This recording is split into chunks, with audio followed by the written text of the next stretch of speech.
Hi, I'm Gordy Gundaker. Welcome to the Dirt Parlor Podcast. Hi, I'm Don Martin. Welcome to the Dirt Parlor.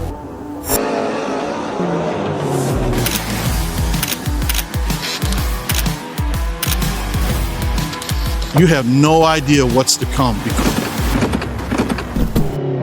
I want to welcome everyone to this week's Dirt Parlor Podcast. And always next to me is my great buddy, Gordy Gundaker. And we can't thank our partners enough for making it happen. It's nice. Like tonight, we're going to look back and Steve Martin of Ace Duran and and Nutrient Ag, and then you look at Jeff Hoker of Hoker Trucking and Maria with FK Rods and Reed Millard of Millard Family Chapels and our buddy Bo Popejoy at Hot Rod Septic and my man here, Checker Customs with Gordy Gundaker. But we're going to bring it on. We got Hall of Famer. We got Martinsville, Indiana's the 71, the real deal, Don O'Neill on the Dirt Parlor Podcast tonight, Gordo. Yeah, man. This brings back a lot of good memories for me. Listen, I grew up going to the racetrack with my old man and watching my dad and the real deal here and Donnie Moran and Chubb Frank and Matt Miller and Billy Moyer and all you guys. I mean, my love for racing came from watching guys like Don do it. And you've always been one of my favorite people ever because you're like this all the time. You're as fun as can be and you love racing. You were diehard about it, but you always did it the right way, but you did it in a way that was your own. That was the thing I think that people loved you about was you were always going to do it your way. And I think that's why so many people just gravitated towards being, the real deal fans.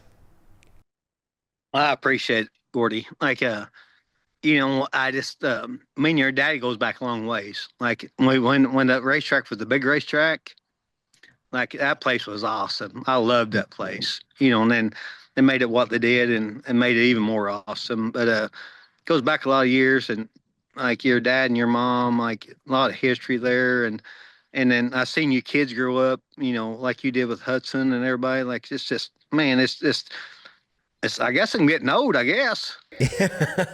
Yeah. You look pretty good, bud. Well, thank you, honey.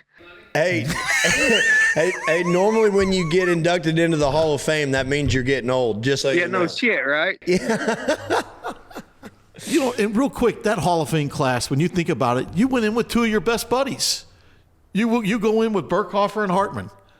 Hey, I got some stories I really ain't gonna say no stories, but because you can't say them in public. But yeah, Hartman, like I ain't seen him for years, but Burkhofer, I ain't seen him for several years neither. But my gosh, back in the day, the fun we had, like you kids don't have fun at the racetrack no more like we had at all, period. I'm telling you, back in the day, like, yeah, we didn't go to bed.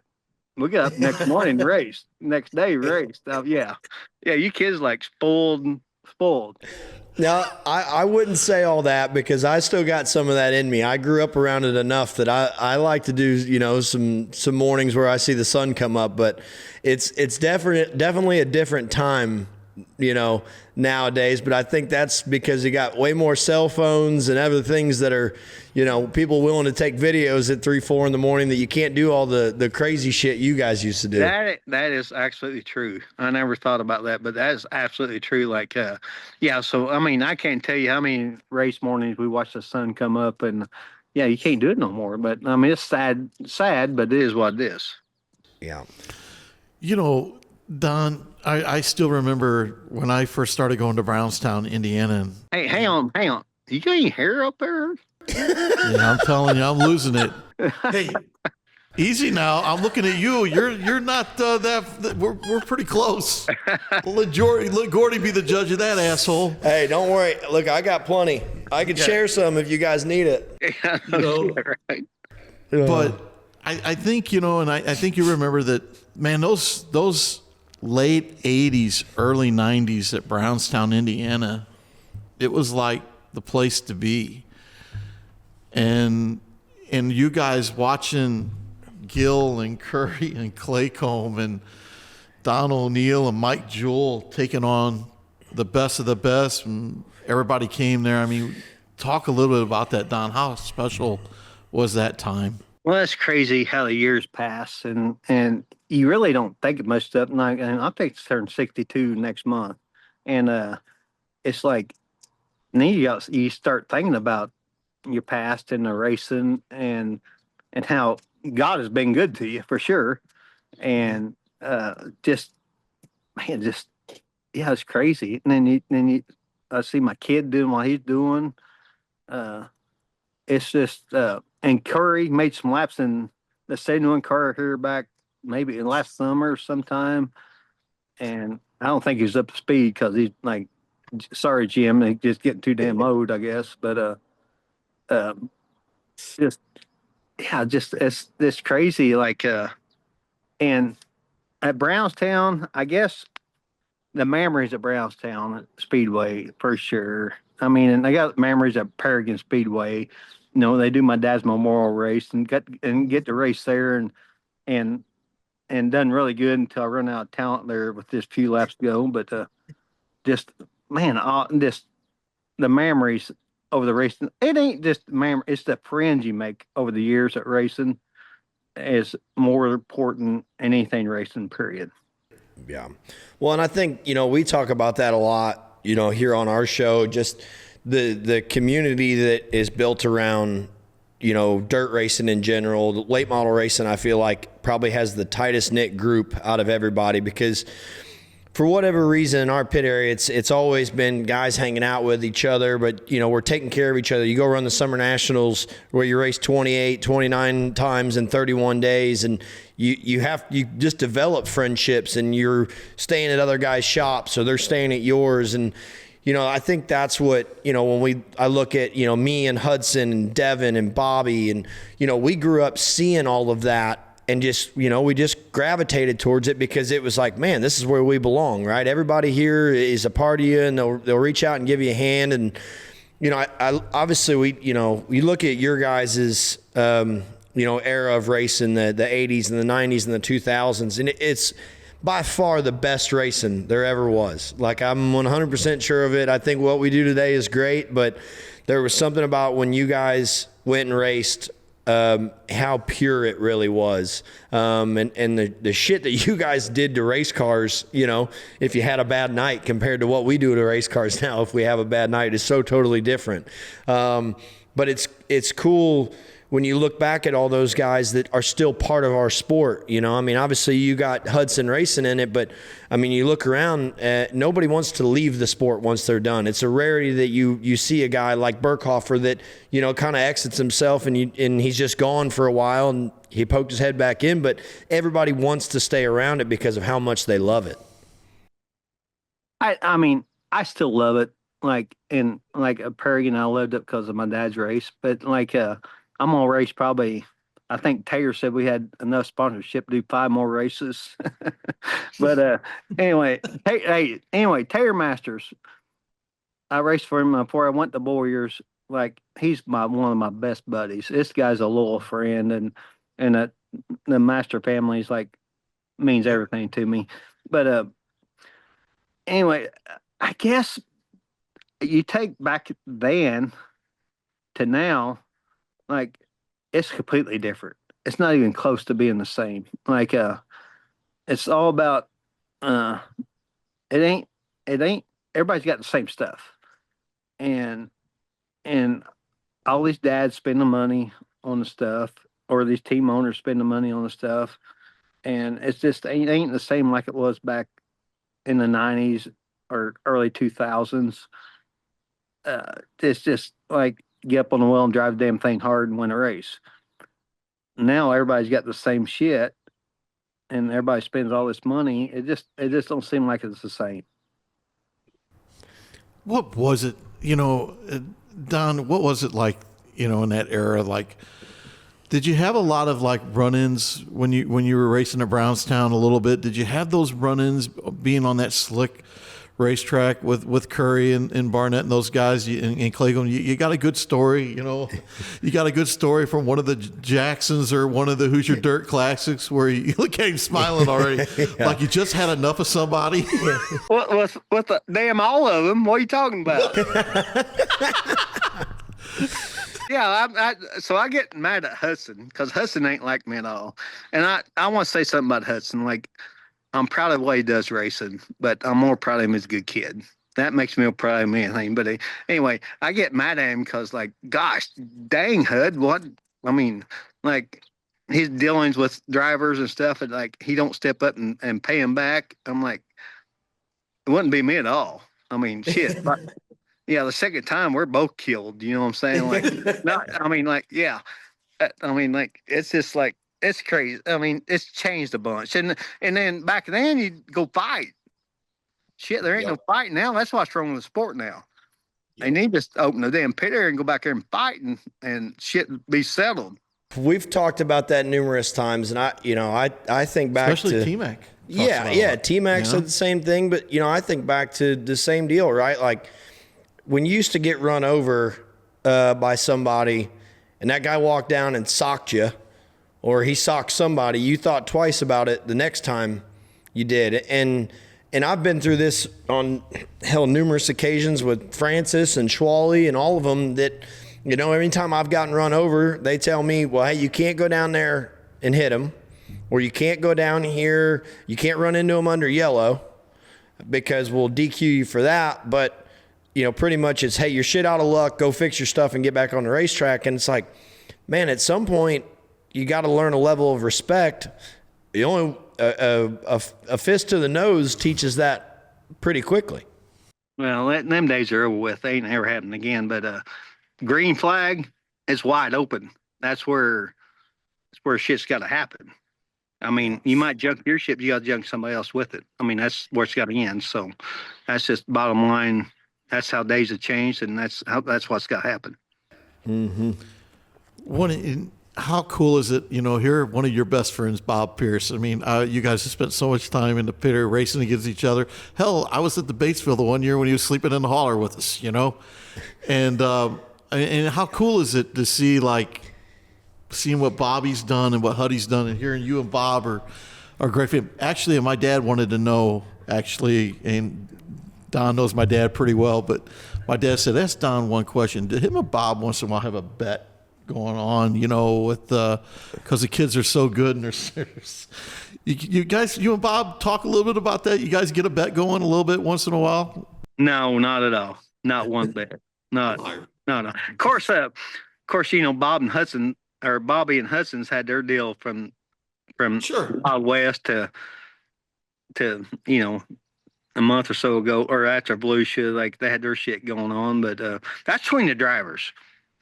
I mean, that's 100% between the drivers. So if they want to go there and fight, go there and fight. And I mean, the only way to sell, go there and knock the teeth out of one another one, and best men win. That's right. And let's see who's going to run over to each other next night. Yeah. No, and that's it too. It's we keep talking about that. It has changed so drastically how everybody goes about it, but guys now aren't afraid to run somebody else over whether they owe them one or not, because there is no repercussions anymore. It's just, well, sorry about you. Go fix your shit. You think so? That happens every night. Yeah. I'm going to get this from here. So. Yeah, everywhere you go. Yeah. I'm telling you, just let them fight.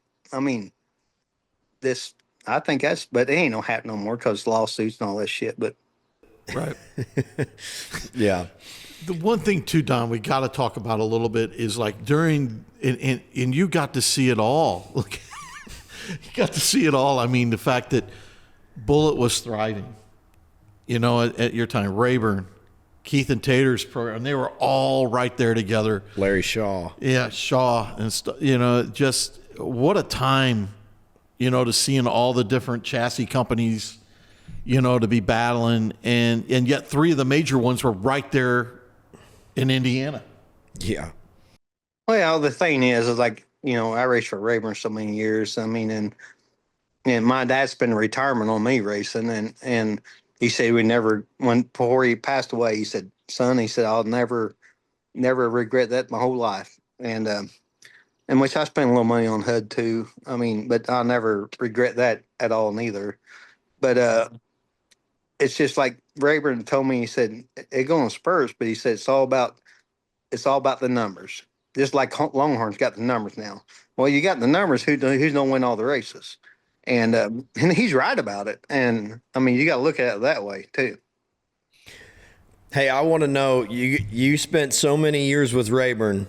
We got to have a good Rayburn story, because we have not really covered CJ on this podcast. We haven't had a great CJ Rayburn story, and I know you got him. Well, he was like his son. That's what I mean. We got to have one of them at least. What kind of story you want?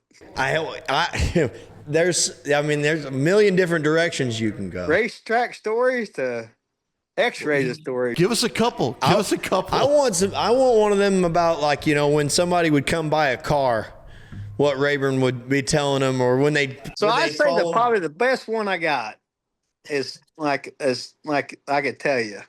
So back in the day, me and Jim Curry at Brownstown,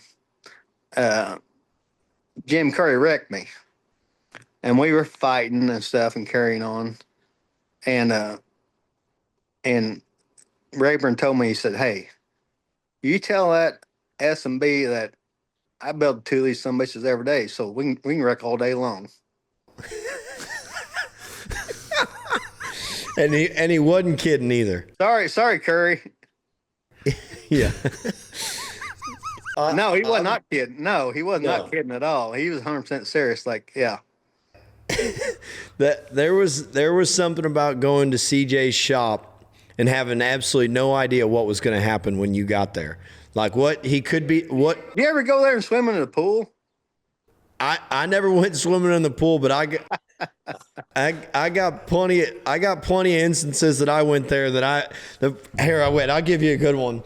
We went there after the World 100 one year. We went and watched the races. This had to have been like 2005, maybe 2006. I was 14 years old, and we went to the World 100. On the way back, Dad said, hey, we're going to stop at Rayburn's. I'm like, all right, sounds cool. We had the toter, so we pull in, and Dad said, hey, he's liable to be in the house.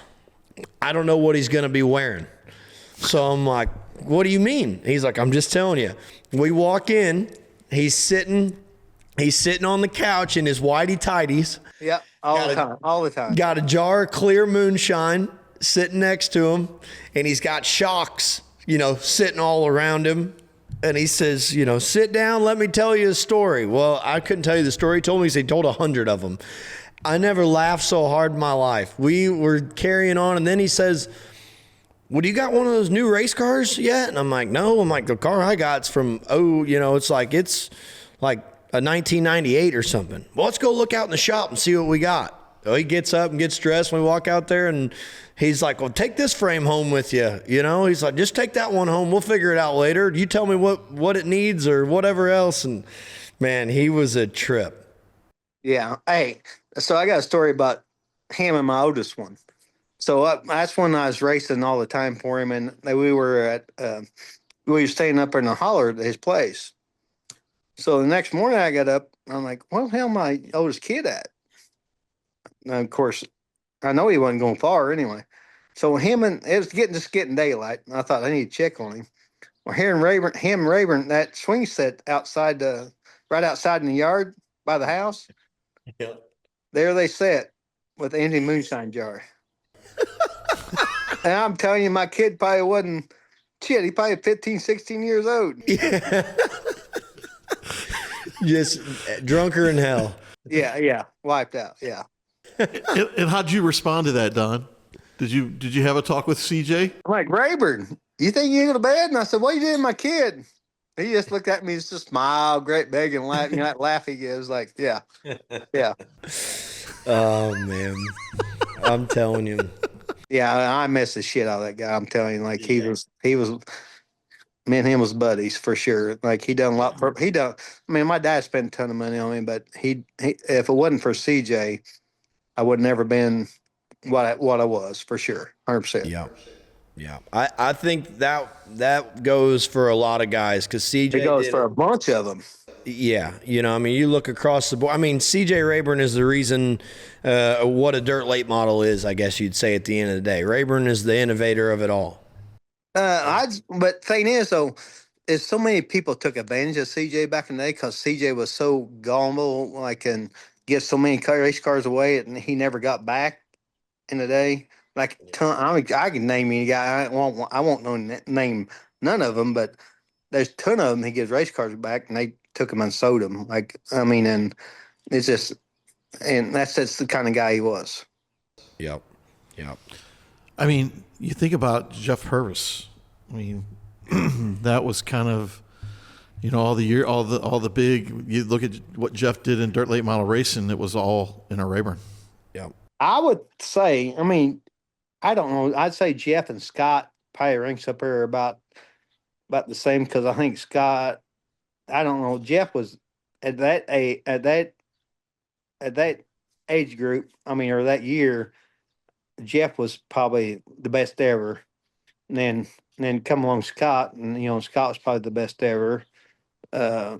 So yeah, I don't know which one you would call the best ever, but of course, Jeff went to asphalt, which because dirt stuff's short, but yeah, it's hard to tell what Jeff could have done in dirt if he stayed at it. Yeah. Do you like racing with Jeff, Don? I never raced with Jeff. I mean, I didn't start racing until I was 25. So Jeff went to asphalt stuff the time I started racing. Okay. Yeah. Okay. And that brings me to a great point. You're talking about Scott so much. When you hear the analysis, when people compare Scott to Billy, and there's nobody that ran with those two probably as much as you did. And the prime from the beginning to almost to where we are today, when you hear the comparison of who's better, what's your thoughts on that since you got to race with both of them? I'm probably gonna leave that alone. And I got no problem with that. I mean Scott probably. Scott probably had to top him. I mean, I would think so. And I just saw. Back, Petroff was part of Scott. I want to say something about Petroff. At Petroff, I mean, we had our falling out, but we're still friends and stuff. But for what Petroff's done for racing for all these people back through the years, and I mean, it wasn't for Petroff that year I had at East Bay. I was going to say 2011 was probably your biggest year of all. I don't know when it was for sure, but when we won all them races at East Bay and stuff, I still thank him for that. Ed, appreciate it. And just without people like that, I mean, it makes everything go around. And just like Todd Burns with Hudson and all these car owners that does everything for everybody. My gosh, people have no idea what they spend a year to make this happen. They're not making no money. They're spending money, like tons of money. And that's what makes our sport go around. Yeah. Speaking of that real quick. So when Hudson sat on the front row at Eldora, I think he was like 16 or 17. He was young. In the red and yellow 71, I got to know how you felt when you got to see that, right? He's that kid, goes to Eldora. He did the Don O'Neill throwback car, and he sits on the front row. What were you thinking in those moments? Well, of course, my dad's still alive then, and that throwback car was for my dad. And it's just a special moment and memories that you never forget. And my dad was still alive when Hudson won the World 100, and he was struggling then, but he got to get to a victory lane because Tony Stewart made up there, had somebody haul him down on a golf cart. And I don't know if Tony had anything to do with it or not, but they made sure the golf cart hauled Dad down there for victory lane, and how special is that? And that's one of the last pictures. I mean, a little while later, but anyway, sure. And the last picture probably in victory lane with my dad and Hudson, is so special. Yeah. That's the one thing about Tony Stewart. He always flies below. He doesn't want people to know stuff like that. He's done so many things for people, like that story you just mentioned. I hear a lot of those with Tony. Oh yeah. That he doesn't want to be acknowledged for some of that stuff, but yet I'll never forget it when I was at the Knoxville Hall of Fame for the induction when Tim Green went in. Yeah. And I was like, how does Tony Stewart even know that much about Tim Green? And to watch Tony Stewart as soon as Tim Green stepped down and watching the interaction, because it's just, there's things that just like Tony Stewart is so knowledgeable of everything that goes on in dirt racing besides everything else he's got going on. Yeah. It's amazing. Well, and I seen him in Victory Lane when HUD won the World 100 when he was a Rocket. And just, of course, I mean, I know Tony, I mean, growed up around here with him and knowed him quite a bit. I mean, not best buddies or anything like that, but knowed him. But just, yeah, he's done a lot for the sport. And my gosh, look how much Eldora's grown over the years with him owning it. And just, yeah, hats off to him for sure. And, hey, did I say anything about Roger Sellers? I want to say my business, like our business, my wife, my cute little ass, she works her ass off all the time. Like she takes care of the trucking and the salvage yard and the roll-off business and works her butt off. And I want to thank Roger Sellers. Everybody goes to Smoky Mountain this weekend too and race. And just want to thank him for the business support that he's done for me to help me out in business wise and stuff. And just, man, what a great guy. Love him to death. Yeah, he is, man. I've got to know Roger a little bit better over the last, few years. And man, you can't meet a nicer guy than Roger Sellers. He'll stop and talk with you for as long as you want to talk. And he is just easily one of the best guys out there that's been doing, sponsoring race cars and owning racetracks for a long time. And without people like him, our sport definitely would not go around. No, and like he knows everybody. I'm telling you, Roger, from drag racing and dirt cars, I don't know anybody this guy don't know, but yeah, he's a special person for sure. Love him to death. We're right in the thick we're just now, Summer Nationals kicked off last week. And my man, Shannon Babb, how about that old ass? That's when I was getting ready to go there. I knew you were going to go there. Yeah. Does that make you happy? Oh, damn right it did. And I'm telling you, I thought he'd fell out of the seat for a while, but now he's back up on the wheel. I'm proud of him. Yeah. I'll tell you what, the world is right if Shannon Babb is winning summer national races. That's for sure. Yeah, now listen, so me and Shannon back in the day when we was with Petroff and stuff, and shit, one time at Peely, he hit me in the left front, passed me, knocked the rack off, broke the rack in two. And after the race, we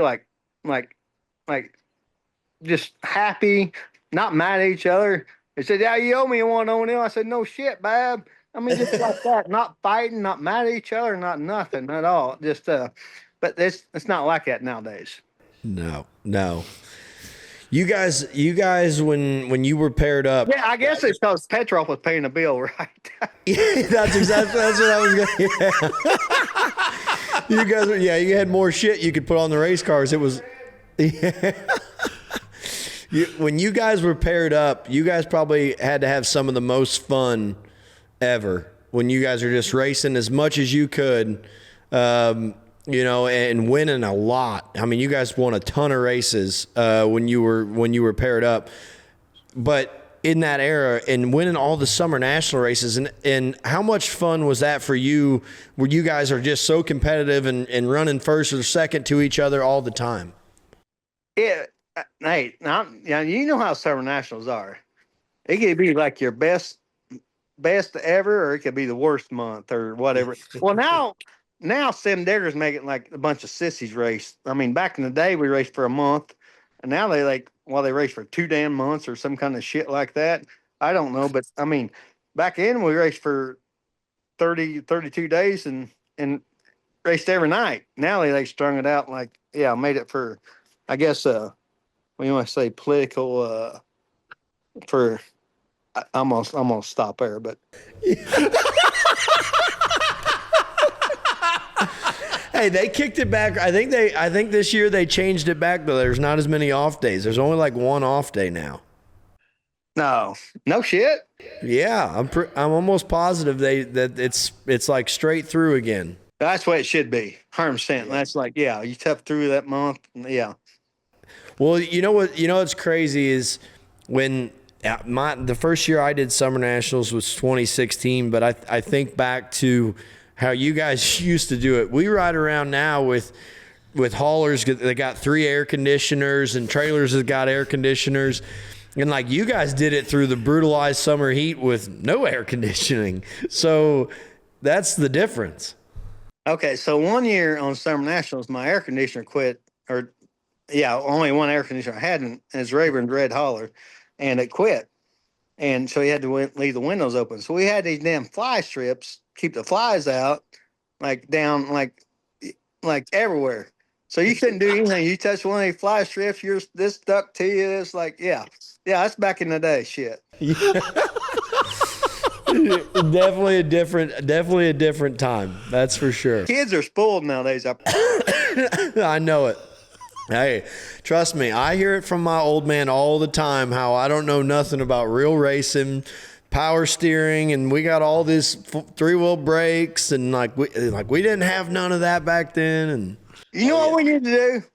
We need to have a race with some kids with no power steering. Hey, I would be badass. I'm telling you, like I 100% agree. 100 lap or 50, just 50 laps. Pays I don't know. I might be on that or something. I'm telling you, no power steering, and see who can man up and make it 50 laps. No power steering. The no power steering 50. Yeah, hey, I'm not patting myself on the back here by any means, but 2 or 3 years ago at Wheatland, me and Devin hit wheels on like lap 16 or something, racing for third, and it blew the servo out, and I run out. I had no power steering. I run that whole race. I run the next 84 laps with no power steering, fell all the way back to 20th and came back and run 8th. So we're at Wheatland? Wheatland, yeah. I did the same thing at Wheatland, about 20 laps in, and ran the whole, but I run 5th or 6th.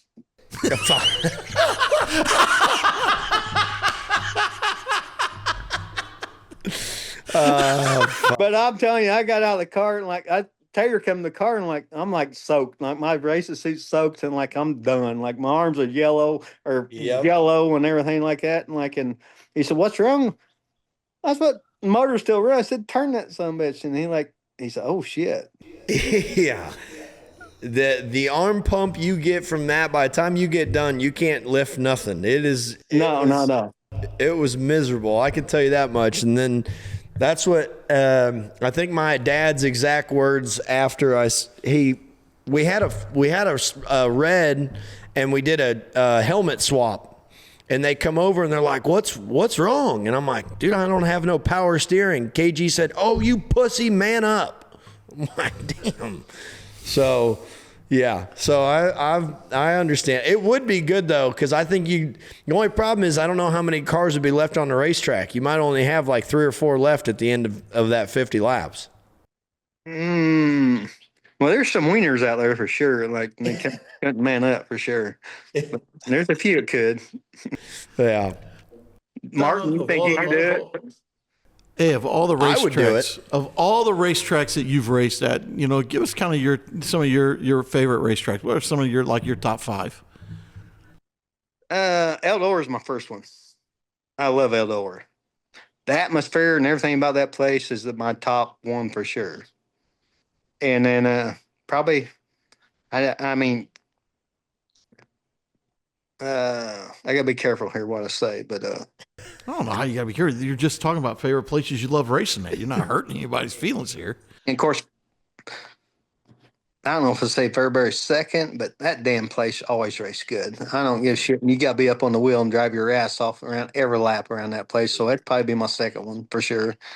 And then of course Brownstown, the home tracks. That's the only thing to say about that. And then probably I love Knoxville too.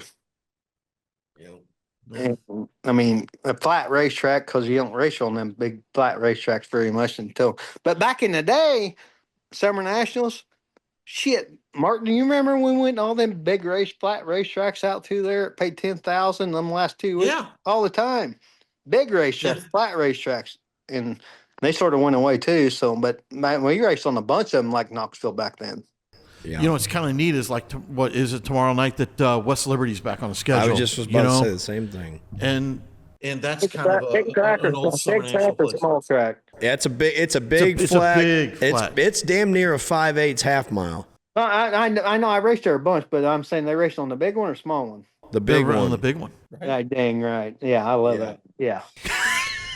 Hey, that's what I remember too. I think back, like you were talking about the old half mile at Tri-City, watching you guys go around there three-wheeling them things, hauling the mail, was probably some of the coolest shit I ever seen in my life. I think you outrun your dad quite a bit there back in the day.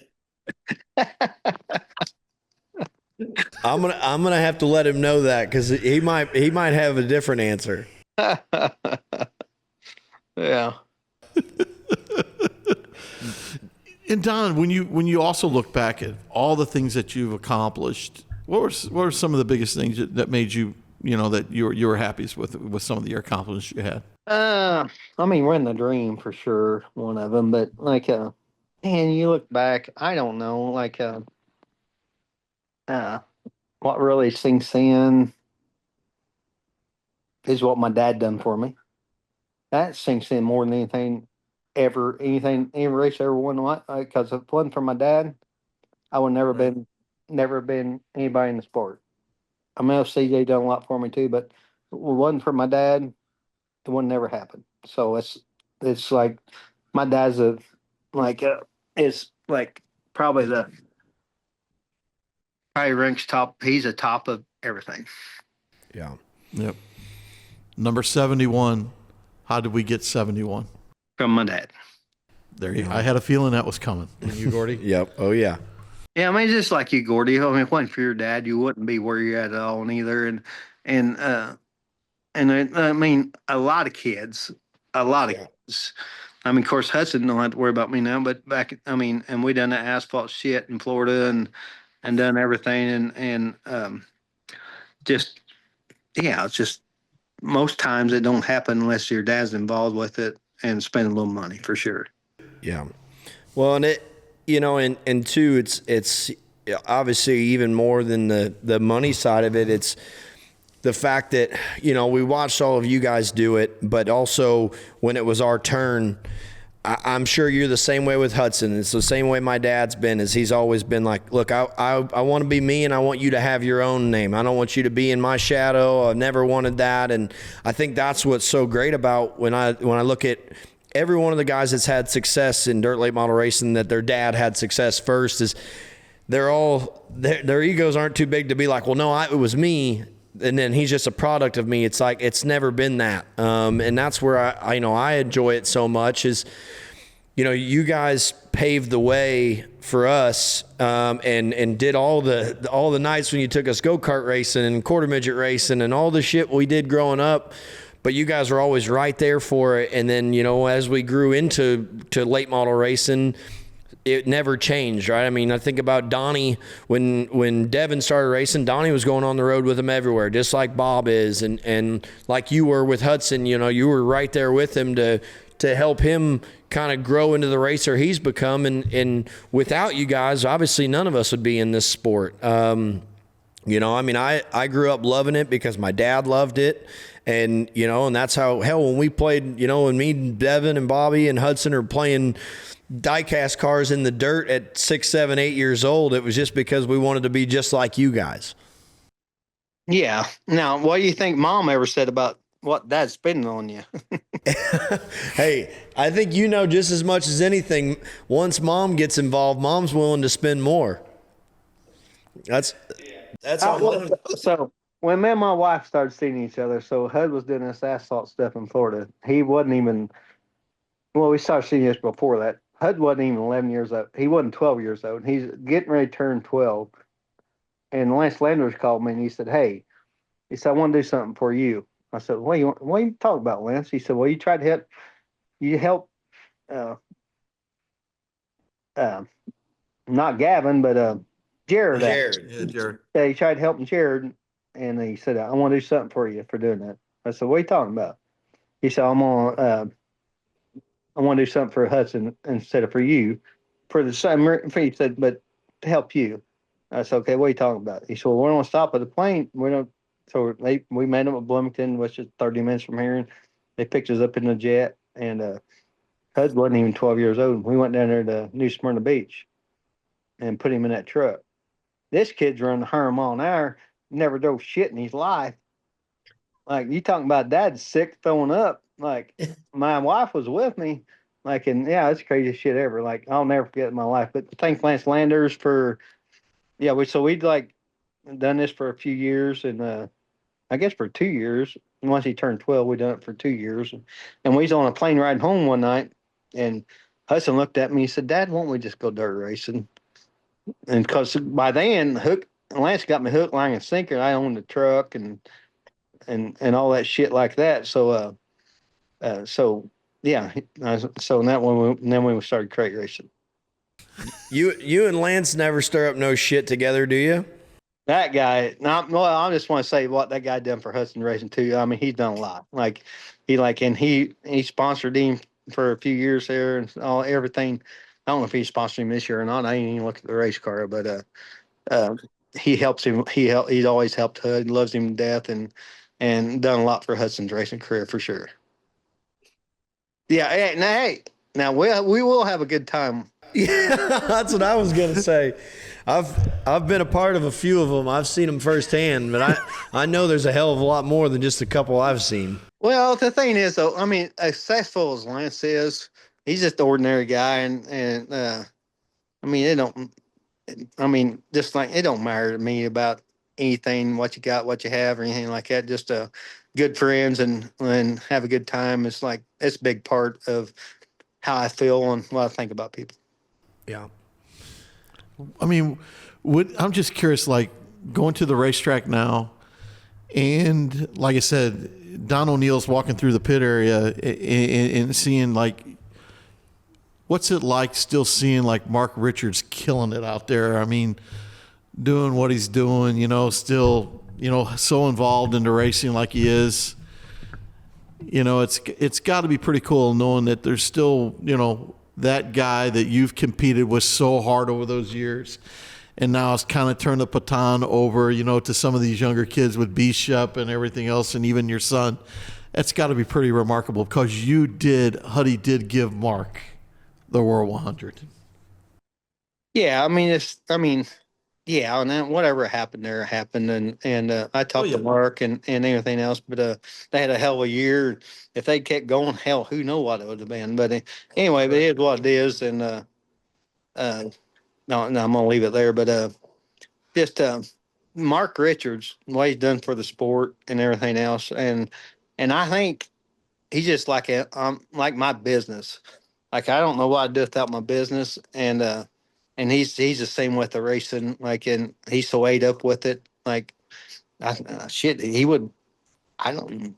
Shit, he'd probably he'd die or be lost forever without the racing, and the same way I would be with my business. So, agree. Yeah, 100%. Well, and that's just Mark's obviously just as involved as he's ever been, with it, and it's. You got to have guys like him, though, because without somebody like Mark Richards who constantly pushes, even when things are going bad, who knows? We'd probably just be running, all the same chassis, at this point, because he hasn't stopped and has continued to push on, even with all the Longhorn stuff, kind of taking over there for about a year or so, and Mark really pushing through to develop the XR2 or 1.2, I should say, and he's going to get. I mean, it's not just Mark. It's not just Mark. It's Baker too. I mean, Absolutely. I mean, Baker set up there with us up there at Eldora, and just they keep both of them just keep digging. I mean, Baker's just as big part of as Mark is. I mean, Absolutely. Baker don't get enough credit for sure at all, and Baker's a good shit. Love him to death, and then him and Sherry and the family and stuff. But but Mark grinding on this road, that's all he knows. Guy don't know anything else. So I don't know. He probably died before he quits, I'd say. Yeah. Hey, real quick, I was just thinking about this. The year HUD won the World 100, the O'Neill's suite was right next to our suite there at Eldora in turn 3 and 4. I'm telling you, you thought an earthquake was happening with about 10 to go. Everybody over there was getting fired up, and when HUD won, the cheers and screams and all that was so cool. I actually remember because I walking over, I tried to come find you to tell you congrats, and I opened the door and it was like an anthill, just shit scattering. Everybody was running every which way so they could get to victory lane.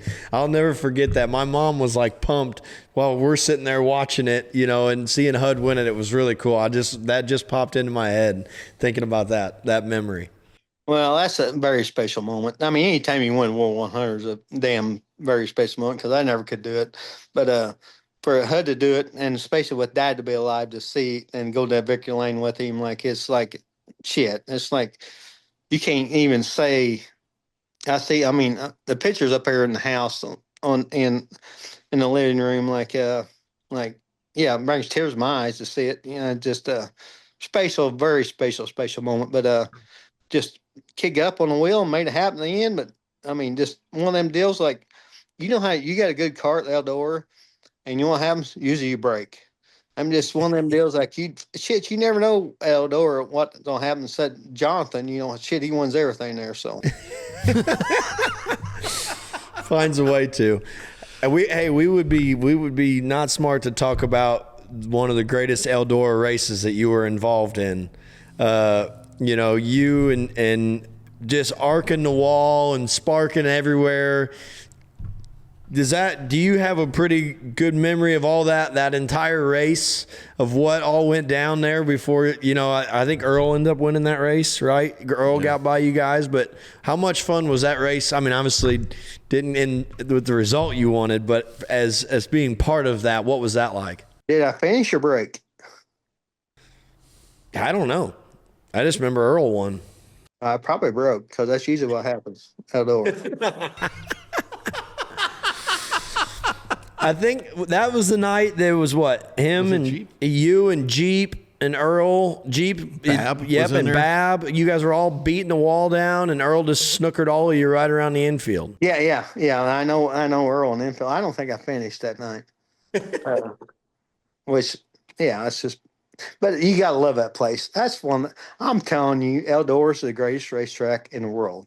Like the atmosphere, the people, and everything going along with it. I mean, there's a lot of good little racetracks, but when you go to Eldora, that's a damn racetrack. I'm telling you.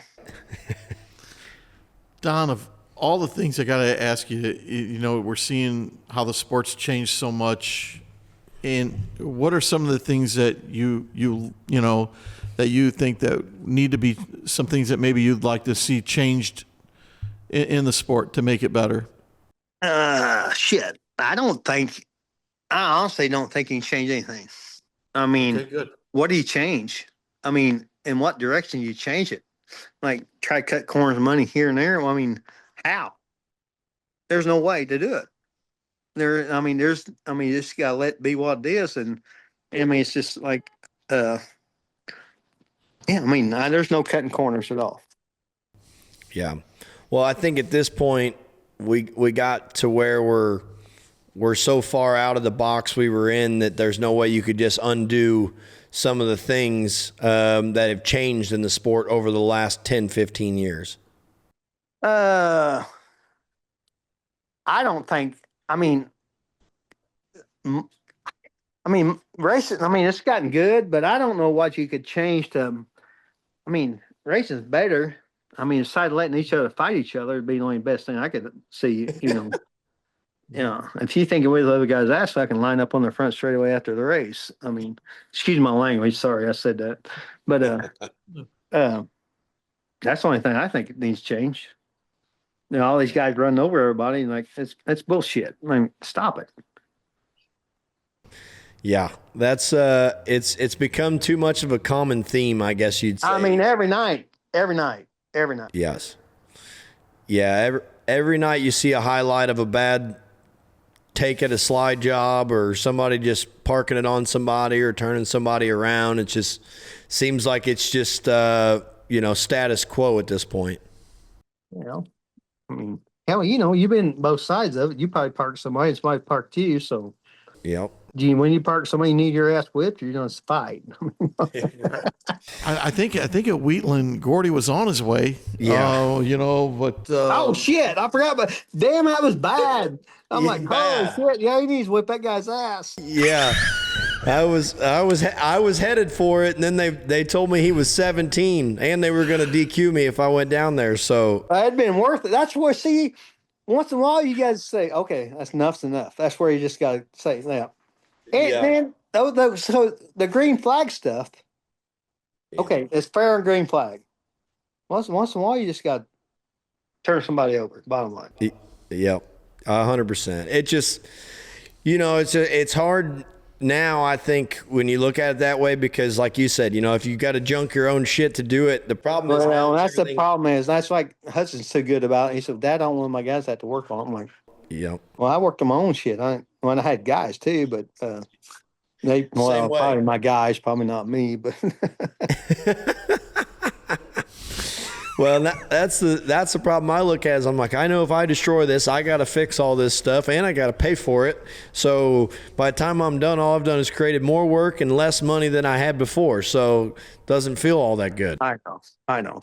But I don't know what the answer is to people parking each other, but it's like horrible nowadays. Like horrible. Every night you see the shit happen. I don't know. Like, I mean, return the favor more than anything. I mean, this quarter panel, like midget racing. It's every night midget racing, like right rear to the left front every night. Yep. Well, I guess. I mean, that's like a lot of people do in late model racing, but some of them don't. Well, some of them need to start. Yeah. I would 100% agree because there's a lot of guys that don't retaliate that probably should, that just kind of let it go, and then you just get run over again by the same guy 2-3 weeks later, and it's like nothing changed. Yeah, I don't know. My kid needs to man up a little bit. I'm telling you. Hey, Sheppy said the same thing. Sheppy said old Super Shep gets on him and tells him it needs to be more like Turbo. Well, see, it needs to be more like me and him back in the day. 100%.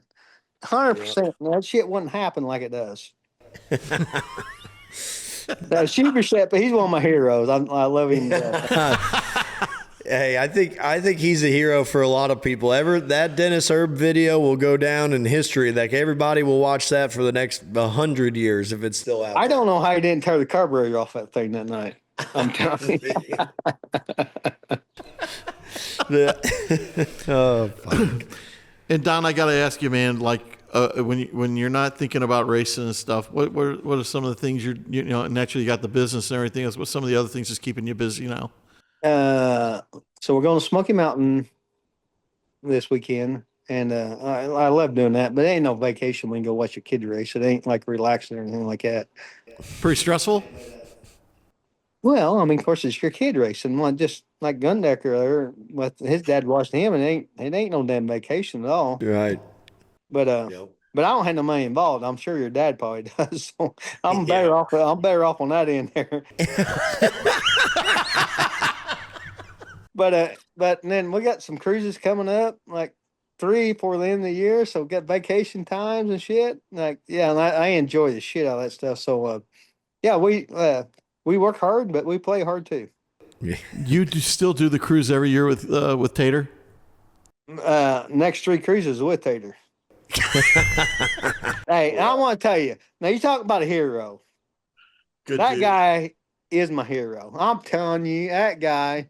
I mean, when I left him and went to Moyer's, it broke my heart to do it. It was a bad deal. I was crushed to leave her, but I had to for money reasons, and it killed me. And but we stayed tight. We go to dinner. We do vacation. We stayed like family ever since then. And I love him and Geraldine to death. He's my best buddy, and Geraldine like a mom. And I love him to death. So hats off to them. So when you're talking, you're gonna be racing some more. Where are you racing at? Shit, I don't know. Just get told to show up here. Is that what it is? When Tater gets the itch, he gives you a call. So he called me and said, "Hey, let's make some lap at Brownstown." He said they got a practice date on Wednesday or Tuesday or some kind of shit a few weeks ago. I said, "Okay, I'll be there." I went down there and the racetrack was a piece of shit, dusty, dirty, like awful. Price didn't do shit to like make it right. Sorry, Price, but it is what it is. But we made 8 laps and pulled in, loaded up, and went to Thirsty to start drinking. Bottom line. That'll fix it. I mean, it wasn't only making laps. The only thing, just killing tires, wasting laps on the motor. Right. Yeah. Yeah, you're just spending money at that point. You're not learning nothing. Yeah, I told him, I said, shit, we're just putting laps on Jim Beeman. I got to thank Jim Beeman. But that wasn't it for him, like giving this motor to us to run. Yeah, thank you, Jim. Appreciate you, buddy. Yeah. And the other sponsors on the race car, just thank them all. I mean, because we're gonna do probably 5 more races. I don't know where we're at or when, but Brown. Hey, I want to say one thing. So after running a Dodge race at Paragon, and we had a good showing until I ran out of talent, and I went to Brownstown, made them laps. Like Brownstown's a hell of a lot easier than Paragon. Them long corners instead of them sharp corners. I've never been to Paragon, but I've watching the races there. It looks like 2 drag strips and a turnaround. It is, but I'm telling you, but you don't like. Yeah, it's like, you're up on the wheel there. Like, Brownstown, like driving down the highway compared to that place. That's Brownstown's one of my favorite places. I don't go there enough. I wish I went more, but every time I've went there, I've always loved it. It's always been fun. That's for sure. Yeah, right.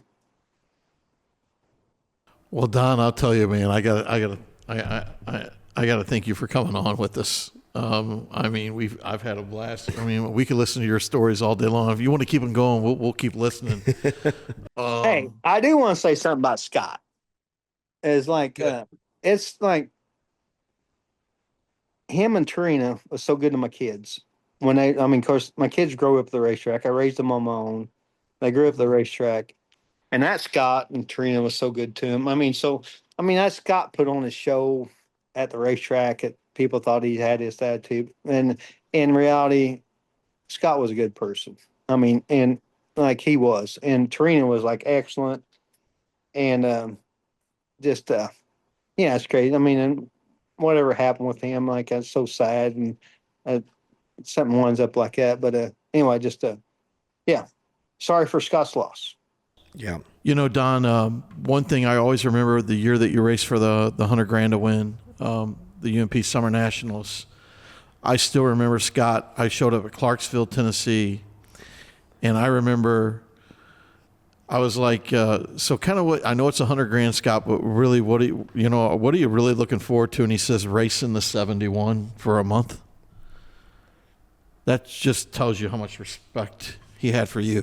A lot of people say this, and Scott says this, and you could take this. He always says, like, I think Don O'Neill's the toughest car to pass on the racetrack. He knew how to make his car wider than there. I don't know how he did it, but he can make a car wider than anybody else on the racetrack. I disagree with that. I'd say Dale McDowell. Yeah. Sorry, Dale.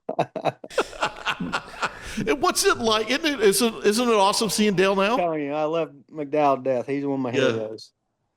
And that's why I was going to lead it. That's a great point of watching him now. Dale's still out there digging. It's pretty cool, isn't it? I don't know how he does it. I have not a clue. Like, especially Eldora. Because usually Eldora, like back in the day, like you get wore out more in the heat race than you do 100 laps in the feature. That's just how Eldora's. Am I right, Gordy?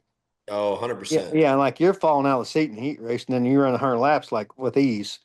And that McDowell's out there like digging in the heat race. I wish they'd like put a mic straight on him right after the heat race and See if he's breathing hard enough. If not, he's a badass son of a bitch. I'm telling you. Like, when he's in there sucking wind and that heat race is done. I guarantee he is. Yeah. Yeah. Yeah.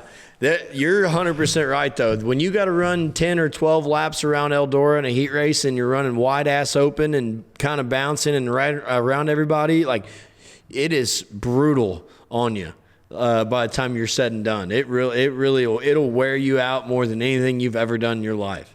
Then you're at 100 laps, you're fine. Yeah. Ain't that You're out crazy? there floating, it's no big deal. Yeah. But when you get it on early, whew. Yeah. And then 2 laps qualifying, like, Yeah, well, you don't even breathe. if you don't come in, your knees ain't knocking, you didn't turn a very good lap. No. I've told the story on here. The first time I ever qualified at Eldora was a day race. It rained out on Thursday night, and it was slick as could be to this little thin cushion, and Jared Landers KO'd the turn 1 wall right before I was getting ready to go out. I mean, he annihilated this race car.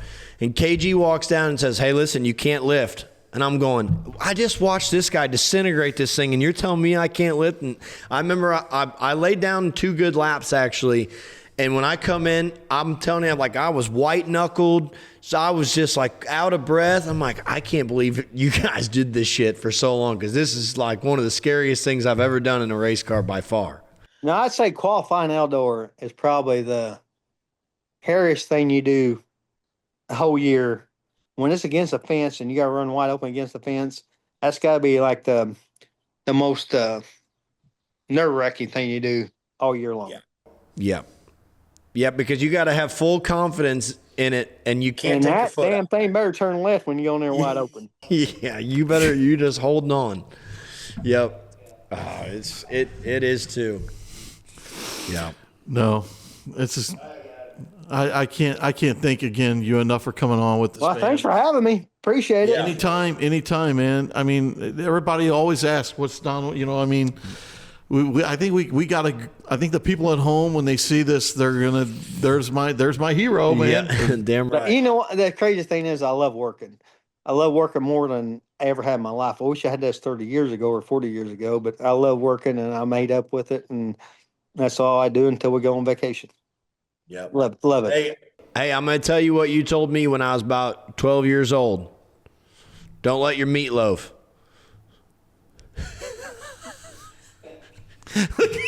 Okay. I'm going to leave that alone, okay? All right, Don. We appreciate you coming on. All right. See you guys. See ya. Thanks, Don. Thank you, buddy.